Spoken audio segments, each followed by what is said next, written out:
Let's be honest, your attention span is probably worse than it's ever been. You sit down to focus, to do your productivity work, but you just cannot. You start scrolling through your TikTok, Instagram, checking your emails, and now you're watching some random YouTube videos out there. Sounds familiar. But here is the thing, it's not your fault, and your brain isn't broken. It's just overwhelmed with the stream of information. And today I'm going to show you how to fix your attention span using neuroscience, psychology, and some interesting tricks and techniques that may actually help you. So, if you're interested, we're gonna start. Let's go.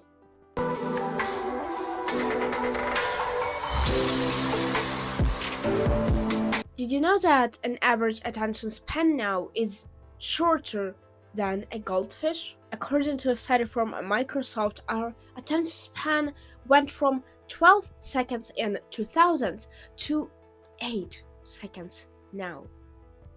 Yes, a great progress in evolution. And I know what you're thinking about now. Our attention span in the future may become even shorter. It can go from 8 seconds now to even 3 seconds and to 1 second, and in the future we won't be able to focus on anything. We will be just short span attention creatures that want everything right away without the ability to anticipate things and wait for things when needed. You know what? Our attention span isn't fixed. It can be changed and it must be changed. Something that you can actually train like a muscle. And what's the first step? Well, first you need to understand why you are distracted in the first place. Your brain runs on dopamine. Every time you get a like, a message, a new notification, or simply a new bit of information, your brain gets this small hit of dopamine, the feel good hormone. The problem? Your brain gets addicted to this tiny reward that you get, making it much harder for you to focus on everyday tasks that require your full, undivided attention, like studying, reading, having a conversation. So first solution I want you to try implementing into your life is to try dopamine detox. The first way how to implement dopamine detox into your life is to set boundaries with your phone. And I know it's easier said than done. If you actually can live without your phone, you can simply turn it off and leave it right near you. But if you're simply addicted to even the view of your phone, you can try to just get it out of your room completely. Just try to moving your phone to kitchen or to living room while you're working without even seeing it in the first place, because out of sight, out of mind. But I know that there are some people that even this trick won't work for them, because I was this type of a person. Even when I left my phone in another room, I still had this motivation to go and grab it when I had this urge to. And so another trick you can try is to set your phone to grayscale mode. Basically turning off all the colors on your phone except white, gray, and black. Your phone simply becomes uninterested to your brain, making it boring for you to scroll on TikTok, Instagram, or other social media. Another thing that I tried is to actually clean up my workspace completely. No plants, no bottles, no accessories or decors, simply my notebook, my notes, and everything I need for my study or working to begin.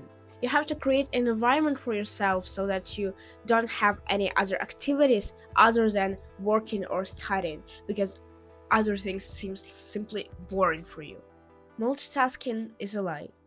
And I know this because I multitask almost all my life, and I didn't see any results from this, apart from simply switching from task to task and overstimulating my brain.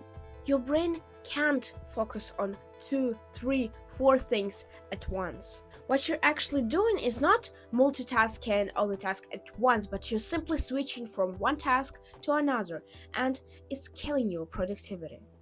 A study from Stanford University found that multitaskers are more stressed, more distracted, and less focused. Another solution that you may try is to time block specific activities. What you can try is to create a to-do list for yourself when you time block an hour, 2 or 3 hours a day for specific tasks. And during this time, you cannot do or start any other projects or task alongside with the main one. So, for example, let's say you have this important project and your brain pleads you to multitask with another one, like listening to music, watching a YouTube video right when you have to work. And so what you have to do now is to separate 2 hours of your time in a day for this project. And during this time, you simply have to focus on this project without distractions on other ones or other things in your life. Again, easier said than done. Our brain can't focus for a long periods of time. What you can do now is to try Pomodoro technique. Let's take an example from the previous step.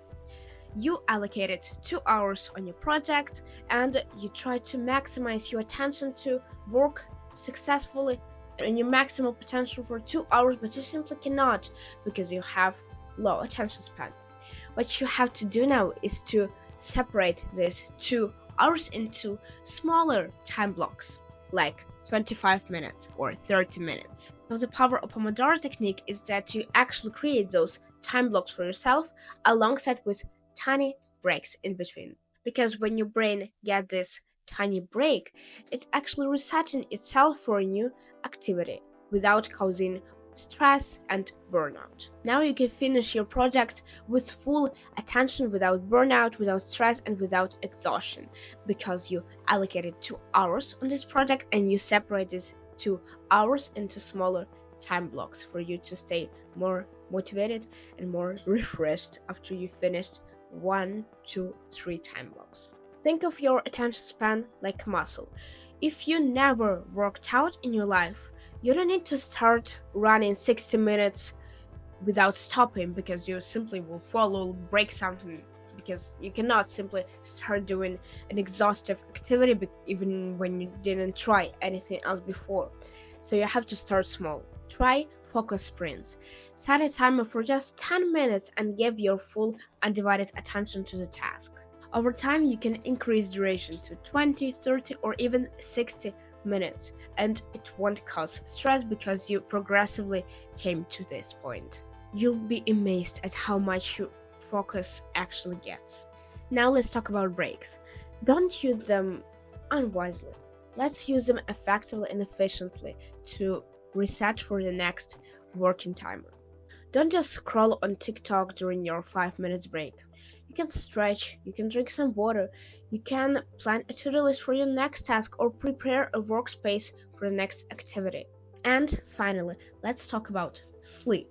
If you're running on 4 hours of sleep and trying to maximize your attention to your projects, your responsibilities, and your tasks, it's like working on a computer with 20 tabs open at the same time. It's glitchy, it doesn't work properly, and you're simply stressed out because you're overheated. You cannot focus on anything. During sleep, your brain cleanses your organism from toxins, consolidates your memory, and prepares you for the next day. Aim for 7 to 8 hours of quality sleep. Start small. Pick one strategy today and focus on it this week. Remember that fixing your attention span isn't about perfection and instant growth. It's about consistent growth and discipline. If you're interested in additional tips and techniques on how you can fix your attention span, alongside with a summary of this video and a calendar tracker to track your progress, you can get a downloadable guide in the description down below. If you really liked this video, please subscribe to my channel, give your opinions in the comments down below, give me your thumbs up, and I really do want to see you in my next video. Your support means a lot to me. Honestly, I'm so grateful for all the comments, all the support from you that I get, because it really helps me to grow this YouTube channel and get more actionable techniques to you that you can implement into your daily life.